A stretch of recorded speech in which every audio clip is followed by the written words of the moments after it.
It was in East Africa that our human ancestors evolved for some 6 million years. Like other living beings, they adapted to changes in their environment. But what exactly were those changes? And how did they influence human evolution?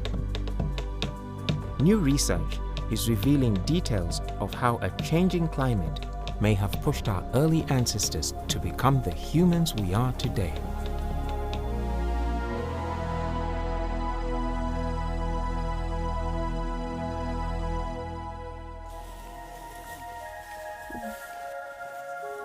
This site was reported to us by the owner of this farm.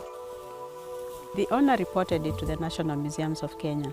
That's how we got to come and check it up, and we found lots of bones lying on this ground.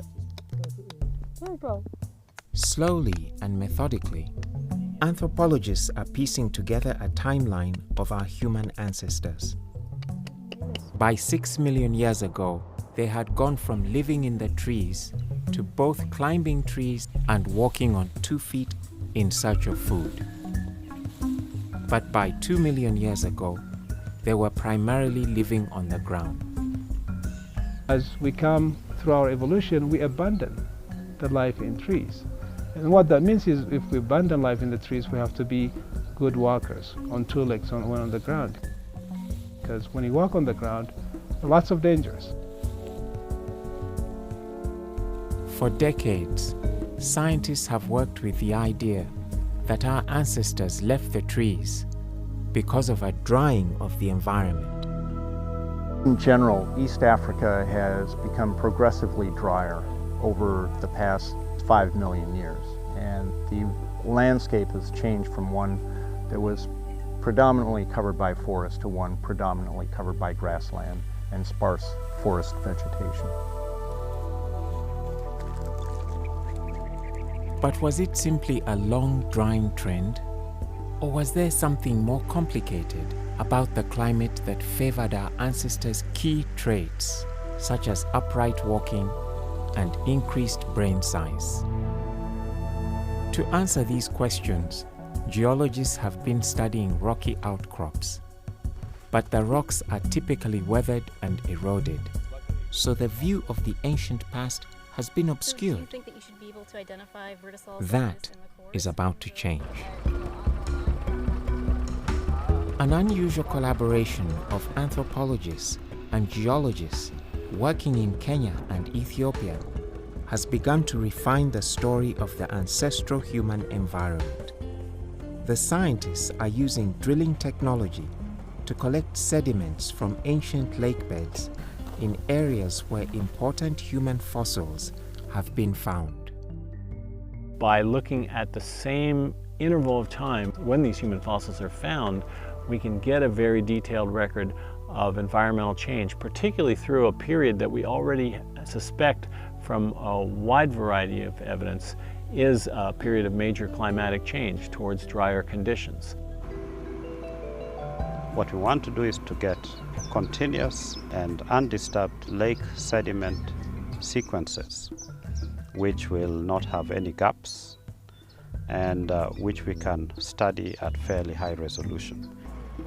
15 meters. Keep up that rate, we'll be done in a week. What they're trying to find out is if climate changes and related shifts in the environment coincided with key milestones in human evolution. One place that may hold critical answers is Hadar in the Afar region of Ethiopia. It was in this arid landscape that the skeleton Lucy was discovered in 1974. Lucy lived 3.2 million years ago. A simple monument marks the site of the discovery. What Lucy represents is a time, a moment in our evolutionary history that really captures that mix of ape and human in one skeleton. Lucy has longer arms and a small brain like a chimpanzee, and more human-like body structure when you look at their hip bones and the legs and the foot. To find out more specifics about Lucy's environment, scientists are drilling into an ancient dry lake bed close to where her fossilized bones were found. So the reason we're drilling in this general area is actually to capture sort of what the climate and environment was like during Lucy's time. And the drilling is great because the lakes themselves, they represent the watershed or the basin as a whole, whereas these fossil sites represent just one spot on the ground. So I found a couple of crocodile. In both Ethiopia and Kenya, the fossil sites and drill sites are located in the East African Rift Valley. This valley was formed by the movement of the Earth's enormous tectonic plates, which have been splitting the entire continent apart in East Africa for many millions of years and forming a huge trough. It's an ideal location for fossils to accumulate. It's an area where for millions of years, going back to some of our earliest ancestors and the split between humans, say, and the great apes, we have a place where sediments and fossils can be found and are there specifically because of this rifting process. The Rift Valley's ancient lakes are of special interest to anthropologists. One of them is Lake Turkana in northern Kenya. Here, 1.6 million years ago, lived a young male that scientists call Turkana Boy. His fossilized skeleton was discovered in 1984. Yeah, hello, how are you? Yeah, Where was the first bit Kamoya found? It was picked around here, almost at the edge, the top layer. It's going to be fish, yeah. This fish. The excavation took us quite a long time because the fossils were scattered all over. And I remember actually we were like here for about 4 years. Certainly one of the most striking things about the Turkana Boy discovery was that when that skeleton was reconstructed into something like a 70% complete skeleton, it looked like us. It really caught everyone's eyes as, you know, this was the size, shape, the stature, the build of modern humans, and nothing like any of the earlier forms or the close relatives that existed at that time. Turkana Boy was a member of an early human species, Homo erectus. Homo erectus looked pretty much like us with regard to body proportions. Long legs, probably an endurance walker, being able to undertake the life of a hunter-gatherer, and probably due to its strength, was able to knock off large flakes, which is the beginning of making stone hand axes. The drill site chosen to examine Turkana Boy's environment is close to where his bones were found. In the drill core sediments, scientists are delighted to find key items that will shed light on the environment in the time of Turkana Boy. One of them is fossilized pollen.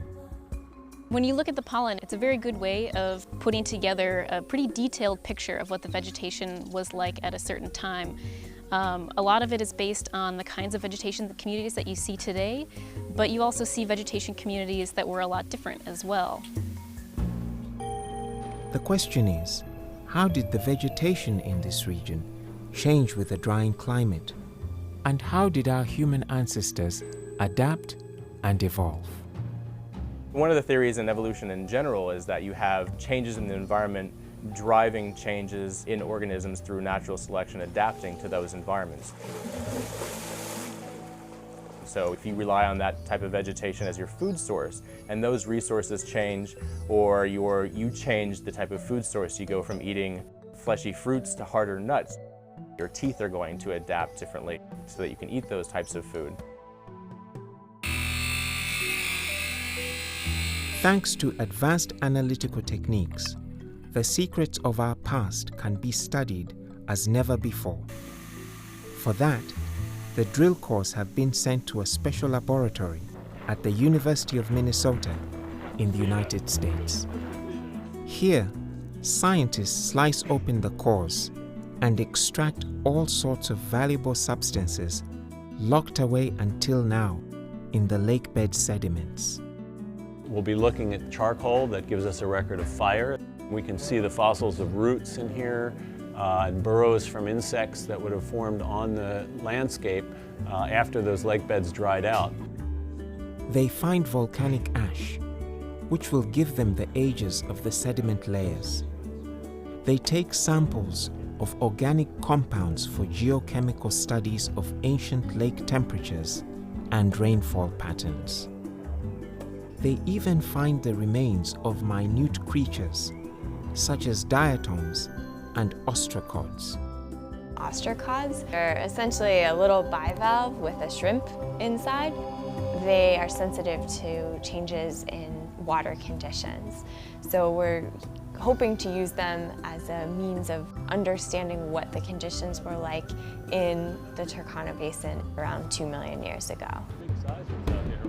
High-tech analysis of the drill cores is shedding light on how climate changes led to specific human adaptations over the past 6 million years. And this new data may provide insights into how Homo sapiens and other species might respond to the rapidly changing climate that is happening right now.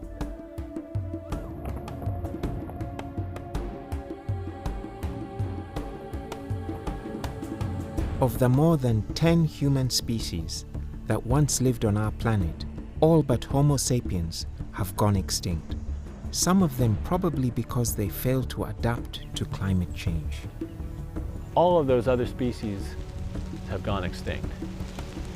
What were the conditions that caused those extinctions? Were they climatic? Those are important questions and ones that have implications for our understanding of our own adaptability.